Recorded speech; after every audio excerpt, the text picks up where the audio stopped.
Hello, children, and welcome to a new addition to the Lazuli Films channel, Reading with Crimson. I am usual as the Crimson Nutcase, and I'm going to take this new thing to read a selection of books. I've no idea what book I'm going to read, but I'm just going to grab a book from random off my shelf and read it to you in as epic a voice as possible. And today, children, I'm going to be reading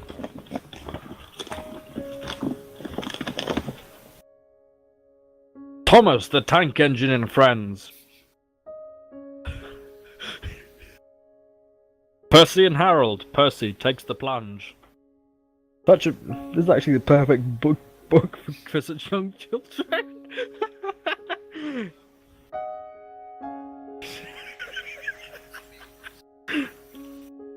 Oh dear.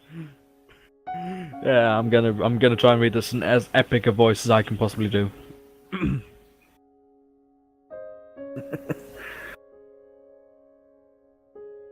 This is the story of Percy and Harold. Percy worked hard in the new harbour. The men needed stone for their building work. Toby helped sometime, but the loads of stone were too heavy, and Percy had to fetch them for himself. Or maybe if Toby stopped being such a lazy fucker and helped him. Anyway. Sometimes, as he pulled the trucks along the quarry harbour bay, Percy could see Thomas. Yes, children, there is a mate. We have met a new character. Well done, Percy, Thomas would say. The fat controller is very pleased with us. I was always confused with him. Why is he called the fat controller? I know he's fat, but just what a nice thing to.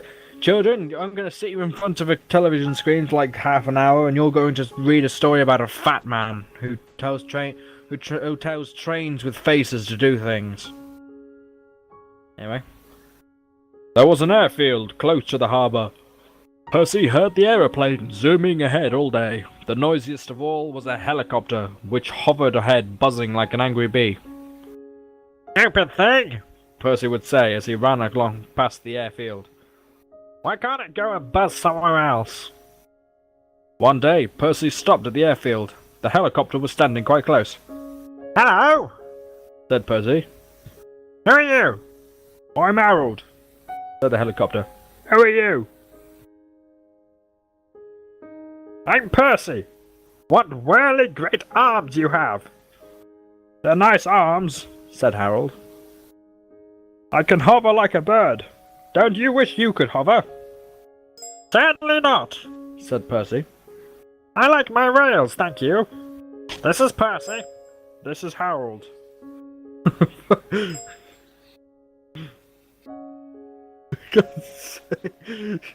Shut up. Fine. "This is Percy." And, now I need to try and think of a voice for Harold. Hello! Okay, I do. "Certainly not," said Percy. "I like my rails, thank you." "I think railways are slow," said Harold. "They're not much use and quite out of date." Harold whirled his arms and buzzed away. Percy puffed off to find Toby at the shed, the quarry. You wonder if puffed off is like some sort of innuendo for fucked off or something like that. Percy puffed off to find Toby at the quarry. Percy fucked off to find Toby at the quarry. Yeah, I think it worked. For children. "I say, Toby," he burst out. "That Harold, that stuck-up whirlybird thing, says I'm slow and out of date. Just let him wait. I'll show him." Percy collected his trucks and started off, still fuming. Soon, ahead of the clatter of the trucks, he heard a familiar buzzing. "Percy," whispered his driver. "There's Harold. He's not far ahead. Let's race him." "Yes, let's," said Percy, excitedly, and quickly gathering speed, he steamed off down the line. Percy pounded along.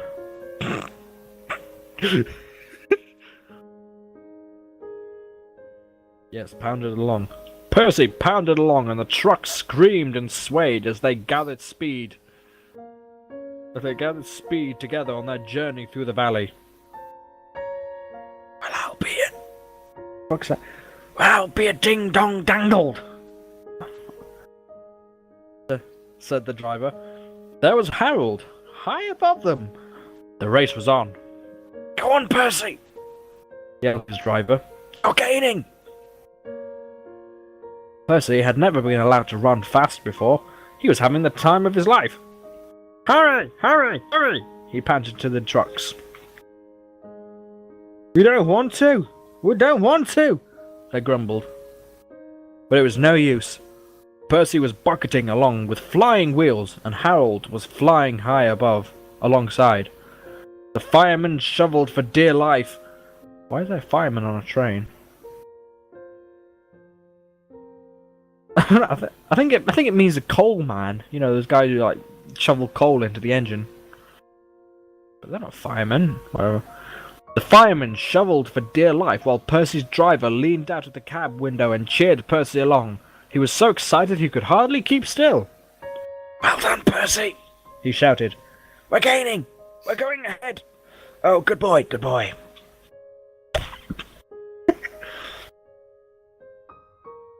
Yes, because this guy's like a human. These guys are trains with faces. His shouting is like, whatever. Far ahead, a distant signal warned them that the harbour wharf was near. Peep, peep, peep, whistled Percy. Brakes, guard, please. The driver carefully checked the train's headlong speed. They rolled under the main line and halted on the wharf. Oh dear, groaned Percy. I'm sure we've lost. The fireman scrambled to the cab roof. We've won! We've won! He shouted. Lewis, Susie, hold on. Lewis.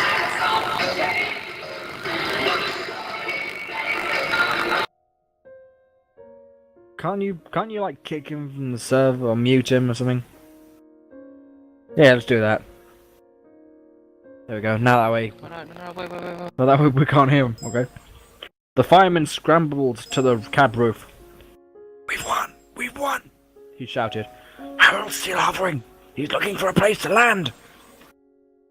Listen, boys, he called. Here's a song for Percy.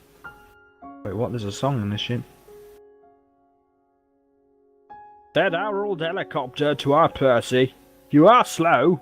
Your railways are out of date and not much use, you know. But Percy, with his stone trucks, did the trip in record time, and we beat the helicopter on our old branch line. The driver and the guard soon caught the tune, and so did the workmen on the quarry. Percy loved it. Oh, thank you, he said. He liked the last line best of all. Later, Percy and Toby went back to the shed. Percy was a very happy engine indeed.